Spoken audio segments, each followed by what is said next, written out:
Hello guys, പുതിയൊരു വീഡിയോയിലേക്ക് എല്ലാവർക്കും സ്വാഗതം. Episode number 83, day 82. ഇന്നത്തെ പ്രധാനപ്പെട്ട സംഭവം എന്താണെന്ന് വെച്ച് കഴിഞ്ഞാൽ നമ്മുടെ നൂറ ടിക്കറ്റ് ടു ഫിനാലെ തൂക്കിയിരിക്കുകയാണ്. ഇത്രയും കിടിലം പ്ലേയേഴ്സ് ഒക്കെ ഉള്ള സമയത്ത് നൂറ ഇങ്ങോട്ട് വന്ന് എല്ലാ കളിയും ഏതാണ്ട് ഒരു കളിയും കണ്ട് മാത്രമാണ് ഇച്ചിരി ഒന്ന് താപ്പോട്ട് പോയത്. ബാക്കി എല്ലാ കളിയും കൺസിസ്റ്റന്റ് ആയിട്ട് കളിച്ച് ടിക്കറ്റ് ടു ഫിനാലെ തൂക്കാന്ന് പറയുന്നത് അത് ചില്ലറ പരിപാടിയല്ല. അസാധ്യ ഗെയിമർ നൂറയിൽ നിന്ന് ഇത് പ്രതീക്ഷിച്ചില്ല. ഈ ഒരു സാധനം ഒട്ടും അങ്ങോട്ട് പ്രതീക്ഷിച്ചില്ല. നമ്മളൊക്കെ വിചാരിച്ചത് കേക്ക് വാക്ക് പോലെ ആര്യൻ ഇത് നൈസായിട്ട് എടുത്തോണ്ട് പോകുന്നായിരുന്നു. പക്ഷെ ആര്യനെ തുടക്കം തൊട്ട് ഔട്ട് പെർഫോം ചെയ്ത് കളഞ്ഞ നൂറ.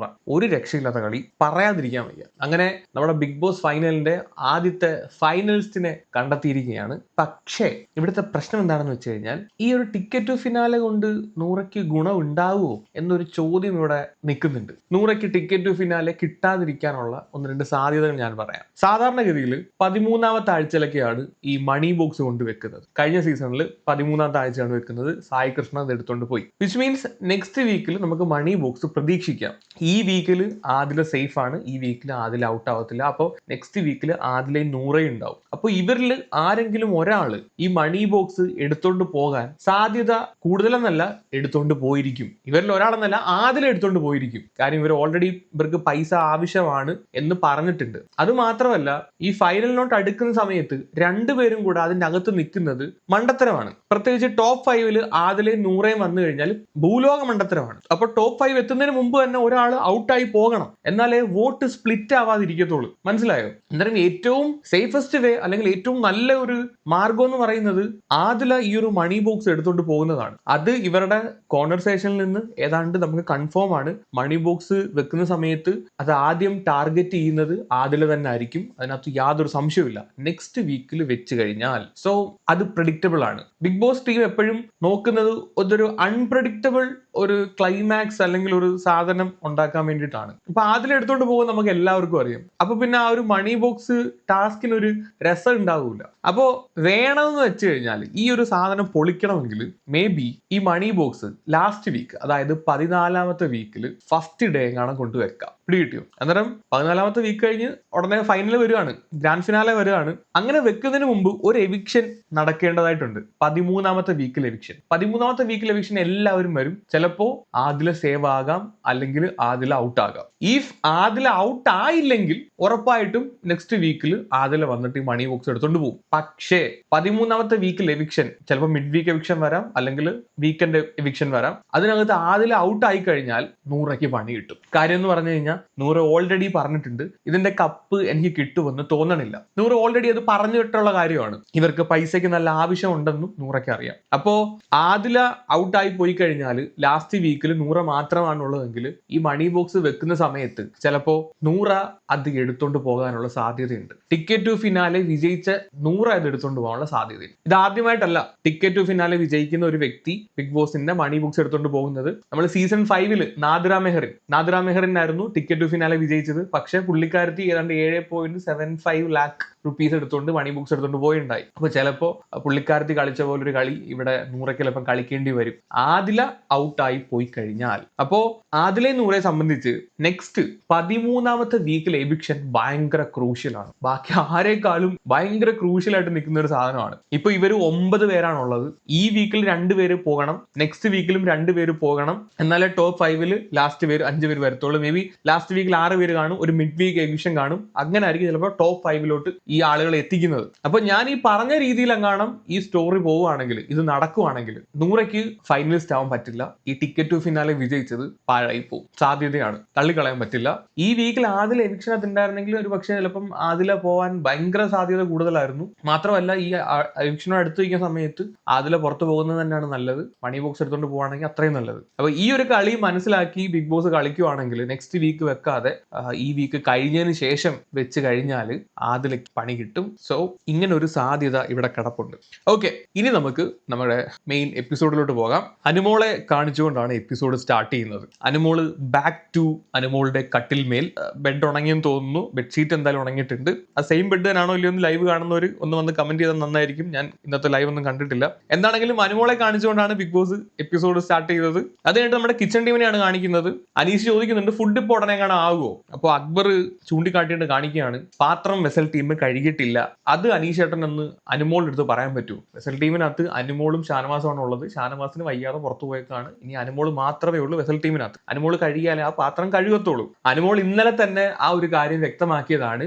അവന്മാർക്ക് വേണ്ടി ഉണ്ടാക്കിയ പാത്രം ഞാൻ കഴുകി വെക്കത്തില്ല. വേണമെങ്കിൽ നാളെ രാവിലെ തൊട്ടുണ്ടാക്കുന്ന ഫുഡ് അത് എല്ലാവർക്കും വേണ്ടി ഉണ്ടാക്കുന്ന ഫുഡാണ്, അത് കഴുകി വെച്ചോളാം എന്ന് അനുമോൾ ഇന്നലെ തന്നെ പറഞ്ഞതാണ്. അത് ന്യായം. അവന്മാർ ഇന്നലെ അവന്മാർക്ക് വേണ്ടിയിട്ട് ഉണ്ടാക്കിയ ഫുഡ് അവന്മാർ വേണേൽ അവന്മാർ കഴിച്ചു, അവന്മാർ വേണേൽ കഴുകി വെക്കട്ടെ, അത്രേ ഉള്ളൂ. എന്താണെങ്കിലും ആ പാത്രം കഴിവുന്നതിനെ ചൊല്ലി വലിയൊരു അടിക്കൊന്നും അവിടെ നിന്നില്ല. അവന്മാർ തന്നെ ആര്യനൊക്കെ തന്നെ അല്ലറ ചില്ലറ പാത്രമൊക്കെ കഴുകി ഫുഡ് ഉണ്ടാക്കാൻ സ്റ്റാർട്ട് ചെയ്യുന്നുണ്ട്. നല്ല കാര്യം. എനിക്ക് തോന്നുന്നു ഇന്നലത്തെ നല്ല ക്ഷീണം അവന്മാർക്ക് ഉണ്ടെന്ന് തോന്നുന്നു ക്യാപ്റ്റന്മാർക്ക്. അതുകൊണ്ട് അവർ തന്നെ ഇപ്പം കൊമ്പൊക്കെ മടക്കി പാത്രം കഴുകിയിട്ട് കുക്കിംഗ് സ്റ്റാർട്ട് ചെയ്യുന്നുണ്ട്. ഇതിന് ശേഷമാണ് യോഗേർട്ടിന്റെ അടി വരുന്നത്. ഫ്രിഡ്ജിലിരിക്കുന്ന യോഗേർട്ട് എടുത്ത് നോക്കിയ സമയത്ത് പകുതിയും ആരോ കഴിച്ചിട്ടുണ്ട്. ഈ ഒരു കാര്യം നൂറ അനുമോളിന്റെ അടുത്ത് പോയി ചോദിക്കുന്ന സമയത്ത് അനുമോൾ പറയും അക്ബറും ആര്യനും ആ ഭാഗത്ത് നിന്നല്ല രാത്രി കറങ്ങുന്ന ഞാൻ കണ്ടു, ചിലപ്പോൾ അവന്മാരായിരിക്കും എടുത്ത് മുണുങ്ങിയതെന്ന്. ഇത് കേട്ട പാതി കേൾക്കാത്ത പാതി നൂറ പോയിട്ട് യോഗേർട്ട് എടുത്തിട്ട് ബാക്കി ഞാൻ തിന്നും എന്നും പറഞ്ഞ് നൂറ അങ്ങോട്ട് നിൽക്കുകയാണ്. അങ്ങനെ ആരാ എടുത്തതെന്നും പറഞ്ഞ് അങ്ങോട്ട് നൂറയുടെ ബഹളം കേൾക്കുമ്പോഴത്തേക്ക് നമ്മുടെ തീട്ടവണ്ടി നെവിൻ വരും. ഈ നാണമില്ലാത്തവൻ വന്നിട്ട് പറയും ഞാനാ എടുത്ത് മുണുങ്ങിയത്. ഇവൻ ഉളുപ്പോ നാണവോ മാനവോ ഇല്ലെന്ന് ഇവൻ എഗെയിൻ ആൻഡ് എഗെയിൻ പ്രൂവ് ചെയ്തുകൊണ്ടിരിക്കുകയാണ്. ഭക്ഷണം കിട്ടാതെ മരിച്ചുപോയ ഏതോ ഒരു ആത്മാവ് ഇവന്റെ ശരീരത്തിൽ കുടികൊള്ളുന്നുണ്ട്. അല്ലെങ്കിൽ ഇങ്ങനെ അങ്ങ് അലച്ചാതി വരുത്തനെ എന്റെ ജീവിതത്തിൽ ഞാൻ കണ്ടിട്ടില്ല. എന്റെ പൊന്നോ, മറ്റേ ഇന്ന് കാർ ടാസ്ക് ഉണ്ടായിരുന്നു, ഇൻഷുറൻസ് ടാസ്ക്, കാറിനകത്തിരിക്കുന്ന ടാസ്ക് ഉണ്ടല്ലോ. അതിനകത്ത് ആദ്യം തന്നെ ഇവനെ കൊണ്ട് പറ്റത്തില്ല, ഇവൻ ഔട്ടായി പോകും. എന്നിട്ട് രാത്രി 1 മണിക്കോ 2 മണിക്കോ എങ്ങാണ്ട് ഇരുന്നിട്ട് ആ സമയത്തും ചോറൊക്കെ ഇട്ട് തിന്നുക. അവനൊന്നും വേണ്ട, അവന് ഫുഡ് മാത്രം മതി. ഇപ്പൊ ബിഗ് ബോസിന്റെ കപ്പ് വേണോ ഫുഡ് വേണോ എന്ന് ചോദിച്ചു കഴിഞ്ഞാൽ അവന് ഫുഡ് മുഖ്യം. ബിഗിലേ വയറിനകത്ത് 1 ഇഞ്ച് സ്ഥലം പോലും ഇല്ലെങ്കിൽ ആ വാടകയ്ക്ക് എടുത്തോണ്ട് വരും വയറ്. ഏതാണ്ട് ആ ഒരു സെറ്റപ്പിലാ. എന്നിട്ട് ഈ നാറി എവിടെ നിന്നിട്ട് പറയാണ് ഞാൻ എന്റെ ഷെയർ ആണ് എടുത്തത്. അപ്പൊ എന്നെ ഏറ്റവും കൂടുതൽ അത്ഭുതപ്പെടുത്തിയൊരു കാര്യം എന്ന് പറഞ്ഞു കഴിഞ്ഞാൽ ആ സമയത്ത് അക്ബർ ചോദിക്കുന്നുണ്ട് നിന്റെ ഷെയർ എങ്ങനെയാണ് ഈ പകുതിയാവുന്നതെന്ന്. ഞാൻ ഞെട്ടിപ്പോയി ഗായ്സ്. അക്ബർ നെവിനെ എതിർക്കുന്നു. അക്ബർ നെവിനോട് ചോദിക്കുന്നു നിന്റെ ഷെയർ എങ്ങനെയാ പകുതിയാവുന്നത്. ചെന്നൈയിൽ ഇന്നലെ കാക്ക മൊത്തം മലന്ന് പറന്നു കാണും. കാര്യം അക്ബറൊക്കെ നെവിനെ എതിർത്ത് സംസാരിക്കാൻ തുടങ്ങി. പക്ഷെ ആ ഒരു ഡയലോഗ് മാത്രമേ ഉണ്ടായിരുന്നുള്ളൂ കേട്ടോ. എന്നിട്ട് ഇവൻ പറയുന്നുണ്ട് അത് ഞാൻ എടുത്തെന്നുള്ളത് ശരിയാണ്, പക്ഷെ ഇത്രയും പകുതിയോളം ഒന്നും എടുത്തിട്ടില്ല എന്നും പറഞ്ഞ് നെവിൻ അവിടെ കാല് മാറുന്നുണ്ട്. ഇവൻ തന്നെ ആയിരിക്കും എടുത്തത്, വേറെ ആരും ആയിരിക്കും ഇതിലെടുത്തത്. അതിനകത്ത് യാതൊരു സംശയവും വേണ്ട, ഇവൻ തന്നെ ആയിരിക്കും എടുത്തത്. കള്ളം പറയാനും കട്ട് തിന്നാനും നെവിനെ കഴിഞ്ഞിട്ടേ ഉള്ള ഒരാള്. എന്നാ പിന്നെ ബാക്കി ഞാനും തിന്നുമെന്നും പറഞ്ഞിട്ട് നൂറയും ആര്യനും കൂടെ അവിടെ പിടിപറ്റി റെഫ്രിജറേറ്റർ വലിച്ചു തുറക്കുന്നു. അതിനകത്തിരിക്കുന്ന സാധനങ്ങളൊക്കെ എടുത്ത് താഴെ ഇടുന്നു, അതിന്റെ മേളിരിക്കുന്ന സാധനമൊക്കെ എടുത്ത് വലിച്ച് താഴെ ഇടുന്നു. അങ്ങനെ ആകെ അലമ്പ്. രാവിലെ തന്നെ ഫുഡിന് അടിയോടടി. എനിക്ക് തോന്നുന്നു ഒരു സീസണിലും കാണത്തില്ല ഇങ്ങനെ ഫുഡിന് അടി ഉണ്ടാക്കുന്ന കണ്ടന്റ്. ഈ സീസൺ എടുത്ത് നോക്കുവാണെങ്കിൽ ഏറ്റവും കൂടുതൽ ഓടിയ കണ്ടന്റ് 1 ഫുഡ് 2 തുൽസിതം. ഇതല്ലാതെ ഇതിനകത്ത് നല്ലൊരു കോണ്ടന്റ് എന്ന് പറയാനില്ല. സൗഹൃദങ്ങളില്ല, ആളുകൾ തമ്മിലുള്ള ഒരു നല്ല റിലേഷൻഷിപ്പ് ഇതിനകത്ത് ഈ ഒരു സീസണിൽ കാണാനില്ല. ആളുകൾക്ക് വളരെ സന്തോഷത്തോടെ കണ്ടിരിക്കാൻ പറ്റുന്ന ഒരു റിലേഷൻഷിപ്പ് ബിൽഡിംഗ് ഒന്നും ഈ ഒരു സീസണിൽ ഇല്ല. റിലേഷൻഷിപ്പ് ബിൽഡിംഗ് ഇല്ലെന്ന് ഞാൻ അങ്ങ് തീർത്ത് പറയുന്നില്ല, ഉണ്ട്. പക്ഷെ നമുക്ക് അങ്ങോട്ട് ദഹിക്കാത്ത തരത്തിലുള്ള റിലേഷൻഷിപ്സും കാര്യങ്ങളൊക്കെയാണ്. നൂറയുടെ അതിന്റെ കാര്യമല്ല ഞാൻ ഉദ്ദേശിച്ചത്. ഈ ഇത്രയും അടി അവിടെ നടക്കുന്ന സമയത്തും അവൻ ആ കപ്പിനകത്ത് ചായയും കൂറ്റോണ്ട് അവിടെ മാറി ഇങ്ങനെ ഇരിക്കുകയാണ്. അവന് പിന്നെ ഇങ്ങനെ 24/7 ഇങ്ങനെ ഇരുന്ന് ഇങ്ങനെ കാണാനല്ലേ അറിയത്തുള്ളൂ. എടാ ബീൻ ബാഗ് ഇല്ലായിരുന്നു നീ എന്തോ ചെയ്തേനടാ മോനെ. അതിലെ പറയുന്നതിന്റെ കൂട്ടി ഇവൻ ഇരുന്നിരുന്ന് അവന്റെ കുണ്ടി വന്ന് താഴെ തട്ടുന്നുണ്ട്. ബീനൊക്കെ വകന്ന് കുണ്ടിവാരം കൂടിയിട്ട് കുണ്ടി പോയിട്ട് താഴെ തട്ടുന്നുണ്ട്. ഇതിന്റെ ഇടയിൽ കൂടെ സാബുവും ആര്യനും തമ്മിൽ ചെറിയൊരു കശപിശ നടക്കുന്നുണ്ട്. ഈ രംഗത്ത് അനുമോൾ ഉണ്ടായിരുന്നില്ല. അനുമോൾ ഈ വഴക്ക് കേട്ട് ഇങ്ങോട്ട് നടന്നിങ്ങോട്ട് വന്ന് മറ്റേ ആതിരയുടെ കയ്യിൽ നിന്ന് യോഗട്ട് അങ്ങോട്ട് മേടിക്കും. എന്നിട്ട് അത് കൊണ്ടുപോയി ഇങ്ങോട്ട് പൈപ്പിൽ നിന്ന് അങ്ങോട്ട് കഴുകിയിട്ട് പുള്ളിക്കാരത്ത് ഈ സാധനം എടുത്ത് മറ്റേ മൈക്കിന്റെ അതിനകത്താന്ന് തോന്നുന്നു, അതോ ബാഗും എല്ലാം കൊണ്ടുവന്നെയാണ്, ഇതിനകത്ത് അങ്ങ് വെക്കും. വെച്ചിട്ട് ഒറ്റ പോക്കാണ്. എന്നിട്ട് ആരും അത് പിടിക്കാൻ ചെല്ലുമ്പോ തൊട്ട് പോയേക്കലാ എന്തൊക്കെയോ ഒരെണ്ണം പറയുന്നുണ്ട് കേട്ടോ. അനുമോൾ അവിടെ കിടന്നങ്ങ് ബോളം വെക്കും. കണ്ടില്ലോ, കുറുന്താളിക്ക് അവിടെ കിടന്ന് താണ്ഡവം. ഈ അടിയിടയ്ക്ക് അനുമോള് പറയുന്നുണ്ട് എന്റെ കൺസെന്റ് ഇല്ലാതെ എന്റെ ദേഹത്ത് തൊടരുത്. അതൊരു ആര് നാട്ടിങ്ങനെ തൊടും. അനുമോള് പിന്നെ അങ്ങോട്ട് ചെല്ലും അങ്ങോട്ട്.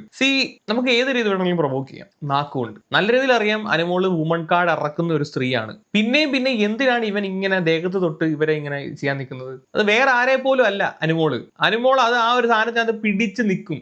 നിനക്കാവാൻ പോകുന്നത്. അതും മാത്രമല്ല, ഒരാളെ കൺസെന്റ് ഇല്ല ദേഹത്ത് തൊടരുതെന്ന് പറഞ്ഞ് ഞാൻ തൊടരുത്, അതാണ് മാന്യത. ഇയാൾ പിന്നെ ഇങ്ങനെ കളിക്കാൻ വേണ്ടിയിട്ട് ഇങ്ങനെ തൊടാൻ നിൽക്കുന്ന എന്തിനാണത്? ഒരാൾ തുടരുതെന്ന് പറഞ്ഞാൽ തുടരുത്, അത്രേ ഉള്ളൂ. ആരെയും കണക്കാ, അനുമോളും കണക്കാ.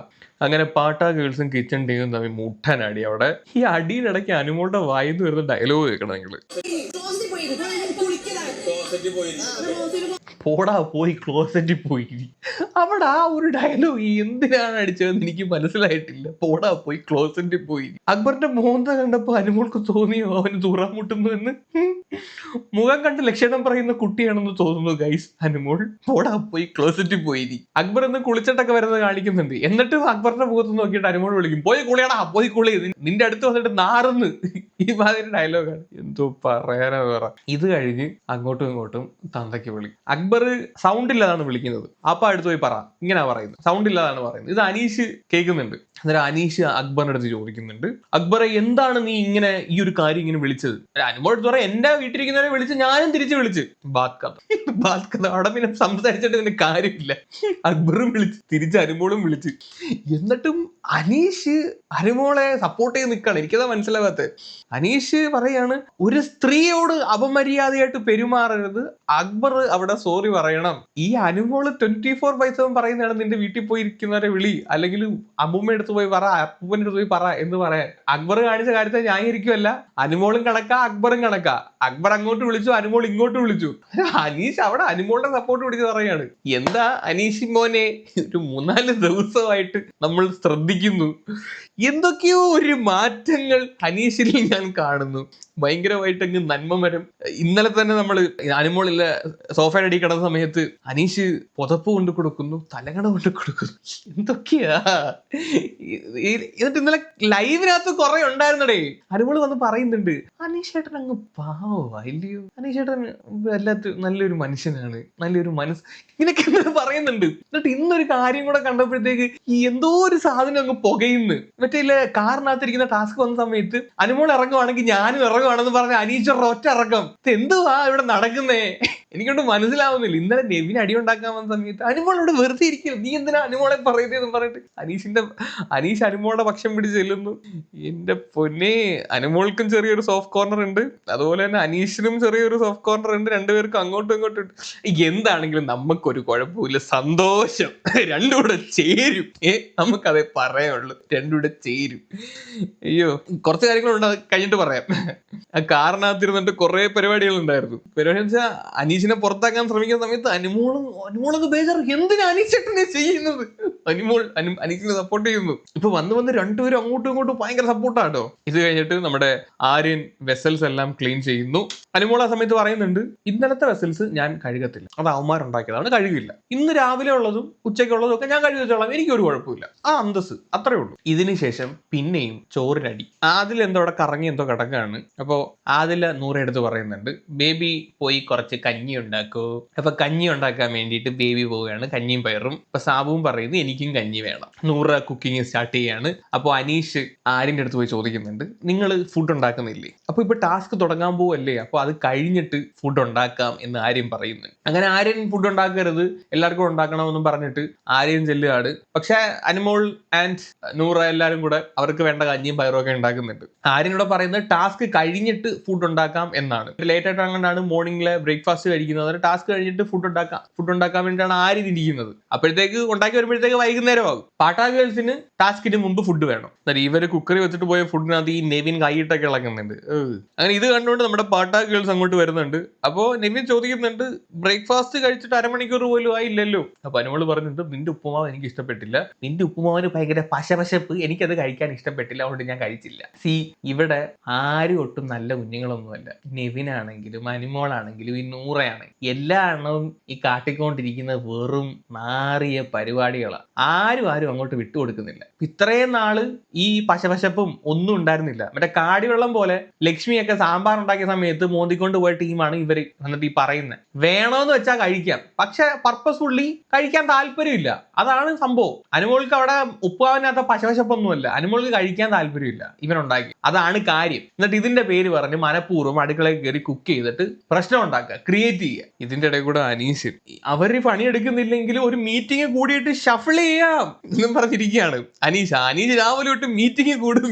അന്നേരം എല്ലാരും പറയുന്നത് ഏത് മീറ്റിംഗ് കൂടാന്ന് വിചാരിച്ചിട്ട് കുളമാക്കാൻ നിങ്ങളാണോ ഇനി മീറ്റിംഗ് കൂടും, നിങ്ങളെ കൊണ്ട് മീറ്റിംഗ് ഒന്നും പറ്റത്തില്ലെന്ന് പറഞ്ഞ് അനീഷിനെ പട്ടിത്താറ്റ് കയറ്റി വിടും. അനീഷ് എന്താണെന്ന് അറിയത്തില്ല, കുറച്ച് ദിവസങ്ങളായിട്ട് അനീഷിനെ അങ്ങ് സമാധാനത്തിന്റെ വെള്ളരിപ്രവാഹം ശ്രമിക്കുകയാണ്. എല്ലാവരോടും വളരെ സൗമ്യമായിട്ട് ഇടപഴകുന്നു, അടി ഉണ്ടാവാൻ സമ്മതിക്കുന്നില്ല, പുള്ളിയായിട്ട് അടി ഉണ്ടാക്കുന്നില്ല, എല്ലാവരോടും വളരെ മര്യാദയായിട്ട് നിൽക്കുന്ന അനീഷിനെയാണ് നമ്മളിപ്പോൾ ഹൗസിൽ കാണാൻ സാധിക്കുന്നത്. അനീഷിന്റെ ഗെയിമിനെ ഇത് ഭയങ്കരമായിട്ട് ബാധിക്കുമെന്നാണ് തോന്നുന്നത്. കാര്യം ഇപ്പൊ ലാസ്റ്റ് ഫൈനൽ വീക്കിലോട്ടൊക്കെ വരുമ്പോഴത്തേക്ക് കുറച്ചും കൂടെ ഒന്ന് പുഷ് ചെയ്യണം. സ്റ്റിൽ എനിക്ക് തോന്നുന്നത് അനുമോളുടെ സപ്പോർട്ടും അനീഷിന്റെ സപ്പോർട്ടും നോക്കുമ്പോൾ അനുമോളുടെ സപ്പോർട്ടാണ് കൂടുതൽ, അനീഷിന്റെ സപ്പോർട്ട് കമ്പാരിറ്റീവ്ലി കുറവാണ്. ഇപ്പൊ ഒരു കപ്പ് ലക്ഷ്യം വെച്ചാണ് അനീഷ് കളിക്കുന്നതെങ്കിൽ അനീഷ് കുറച്ചും കൂടെ അനീഷിനെ പുഷ് ചെയ്യേണ്ടിയിരിക്കുന്നു. എനിക്ക് തോന്നുന്നു അനീഷിന്റെ ഒരു മൈൻഡ് സെറ്റ് ഇങ്ങനെ ആയിരിക്കും. ആദ്യം നല്ല രീതിയിൽ വന്നപ്പോൾ തന്നെ കോണ്ടന്റ് കൊടുത്തു, അത്യാവശ്യം സ്ക്രീൻ സ്പേസ് പിടിച്ചു പറ്റി ആദ്യത്തെ 1-2 ആഴ്ചയിൽ. പിന്നെ ചെറുതായിട്ടൊന്ന് താഴെ വന്നു. അത് അനുമോള് കയറിയപ്പോഴാണ് അനീഷിന്റെ കോണ്ടന്റ് താഴെ പോയത്. പിന്നീട് അന്ന് തൊട്ട് ഇതുവരെ നോക്കുവാണെങ്കിൽ എല്ലാ ദിവസവും കൺസിസ്റ്റന്റ് ആയിട്ട് അനീഷ് കോണ്ടന്റ് കൊടുത്തു വരുന്നുണ്ട്. അപ്പൊ എനിക്ക് തോന്നുന്നു അനീഷ് വിചാരിക്കുന്നത്,